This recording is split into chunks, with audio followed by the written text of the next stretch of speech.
Good morning, dear students. Today we are just going to discuss the last topic of your chapter motion from your physics part. क्या है बेटा वो last? इससे पहले आप equation of motion solve कर चुके हैं. लास्ट टॉपिक है आपका यूनिफॉर्म सर्कुलर मोशन. क्लियर? क्या चीज़ है बेटा? Uniform circular motion. इसमें हमने क्या पढ़ना है? देखिए, when a body travels equal distances in equal interval of time over the circumference of a circle, then the motion is said to be uniform circular motion. Uniform देखिए क्या meaning, यानी एक जैसा. सर्कुलर यानी जब कोई बॉडी आपकी circular motion में मूव करती है. क्लियर? तो मोशन ऐसा कैसा होगा? यूनिफॉर्म सर्कुलर मोशन होगा. इसको बेटा नोट डाउन कीजिएगा, स्क्रीनशॉट ले लीजिए बेटा इसका. देखिए मैंने क्या किया, मैंने कुछ फिगर ड्रॉ किए हैं आपके पेपर पे. इससे समझिए कि यूनिफॉर्म सर्कुलर मोशन क्या होता है. अभी तक हमने सिर्फ डेफिनेशंस को पढ़ा है, लेकिन डेफिनेशंस के अलावा अब आप समझेंगे कि क्या हो रहा है. I am taking first figure. कौन सी फर्स्ट फिगर है बेटा? This is the first figure, this is the second figure, this is the third figure and this is the fourth figure. We are having the four figure. ठीक है. कोई person है बेटा, ध्यान से एग्जाम्पल सुनिएगा. एक पर्सन है जो ए से बी पे चलता है, ए से बी की तरफ. ये मैंने एरो लगा दिया. ठीक है.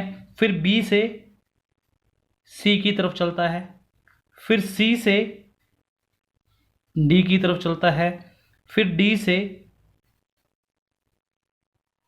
ए की तरफ चलता है. क्लियर बेटा? सिंपल सा क्वेश्चन है. मैंने कहा कि एक पर्सन है जो ए से बी पे चल रहा है, फिर बी से सी पे चल रहा है, और फिर सी से डी पे, and at the last D से ए पे चल रहा है. तो अगर आपसे कोई पूछे कि इसने कितनी बार डायरेक्शन चेंज की, कितनी बार डायरेक्शन चेंज की, तो आपका आंसर क्या होगा बेटा?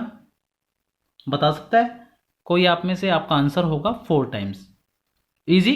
एरो देख लीजिए, 4 बार डायरेक्शन को चेंज किया. ठीक है बेटा?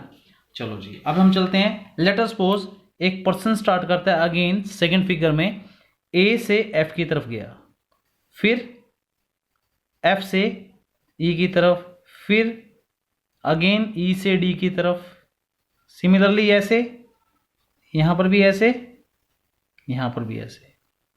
तो अगर इस केस में मैं अगर देखूं तो कितनी बार डायरेक्शन चेंज हो रही है, कितनी बार डायरेक्शन चेंज हो रही है? तो आपका आंसर आएगा, सर गिन लेते हैं, 1 2 3 4 5 6 बार.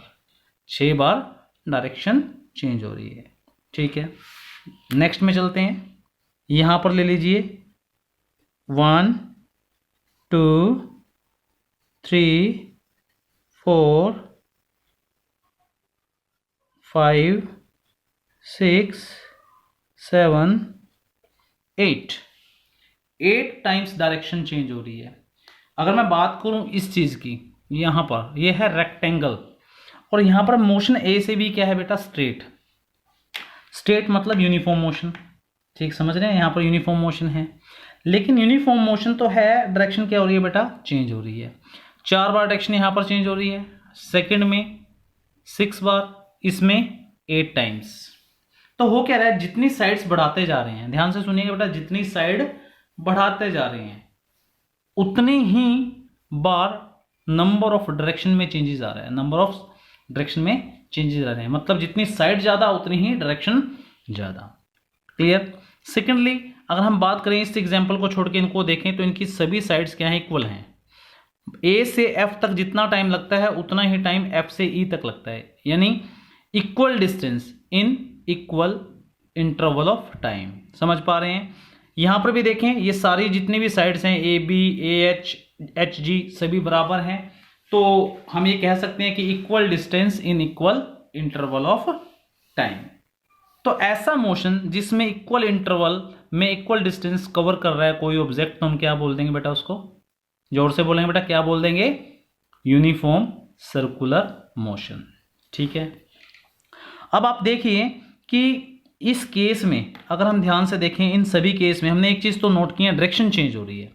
तो यूनिफॉर्म सर्कुलर मोशन में क्या चीज चेंज हो रही है? पहले नोट करेंगे बेटा, क्या चीज चेंज हो रही है? नोट करवा रहा हूं मैं. इन यूनिफॉर्म सर्कुलर मोशन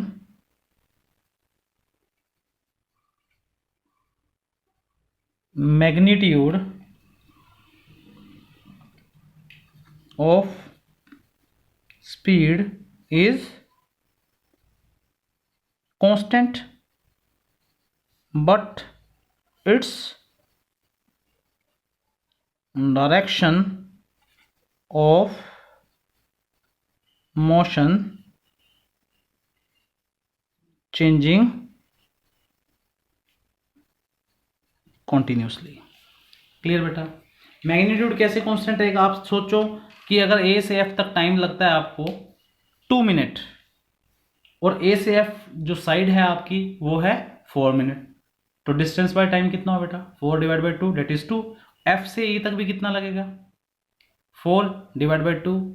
तो क्या हो रहा है? आंसर सेम आ रहा है, लेकिन डायरेक्शन क्या है? चेंज हो रही है। अब समझिए कि स्पीड तो आ रही है आपकी क्या?